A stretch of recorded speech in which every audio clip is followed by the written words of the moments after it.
ओम नमो भगवते वासुदेवाय। ओम श्री पितृदेवाय नमः। प्यारे भक्तों, आज हम एक ऐसे पर्व की कथा सुनने जा रहे हैं जो हमें हमारी जड़ों से जोड़ता है, सर्व पितृ अमावस्या। यह दिन सिर्फ एक तिथि नहीं बल्कि श्रद्धा और प्रेम का पर्व है। जैसे दीपक के बिना तेल नहीं जलता, वैसे ही हमारे जीवन नौका भी पितरों के आशीर्वाद के बिना आगे नहीं बढ़ सकती। आज की इस कथा के माध्यम से हम न केवल उनके आशीर्वाद को आमंत्रित करेंगे बल्कि अपने भीतर करुणा और आभार भी जगाएंगे।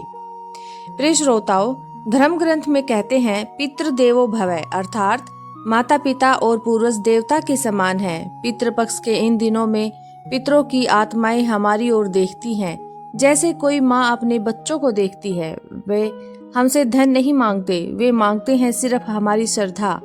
सर्व पितृ अमावस्या इसलिए खास है क्योंकि इस दिन हम उन सब पितरों को याद करते हैं जिनकी तिथि ज्ञात नहीं या जिनका कोई तर्पण करने वाला नहीं। यह दिन उन्हें आदर और मोक्ष देने का अवसर है।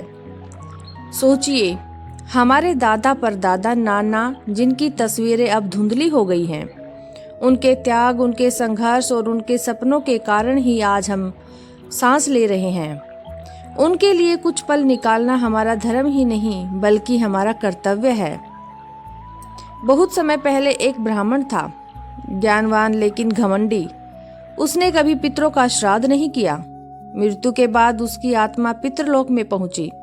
वहां उसने देखा कि उसके पूर्वज भूख प्यास से व्याकुल हैं। रोते हुए उसने पूछा, हे यमराज, यह कष्ट क्यों? यमराज बोले, तुम्हारे वंशजों ने तुम्हें जल तक अर्पित नहीं किया। तुमने स्वयं भी अपने पूर्वजों को भुलाया। श्रद्धा बिना पितरों कोई आत्मा को शांति नहीं मिलती। तब यमराज ने बताया, पितृपक्ष की अमावस्या पर किया गया तर्पण 1000 गुना फल देता है। यह दिन पितरों की तृप्ति करने वाला दिन है। उस दिन के बाद से यह परंपरा चल रही है और पितृपक्ष की अंतिम तिथि पर सभी पितरों के लिए श्राद्ध और तर्पण किया जाता है। भक्तों, यह कथा हमें यही सिखाती है कि पितृ केवल तिल, जल और श्रद्धा से तृप्त हो जाते हैं। वे हमसे कुछ नहीं मांगते, बस स्मरण चाहते हैं। पूजा विधि और तर्पण विधि। सुबह स्नान कर पवित्र वस्त्र धारण करें। दक्षिण दिशा की ओर मुख करके कुशा आसन पर बैठे। तिल, कुश और जल से अर्घ्य दे। पिंडदान के लिए चावल या आटे के लड्डू बनाकर जल में प्रवाहित करें। ब्राह्मण या जरूरतमंद को भोजन, वस्त्र और दान दे। हे पितरों, आप जहाँ कहीं भी हो, इस अर्पण को स्वीकार करें और हमें अपना आशीर्वाद दे।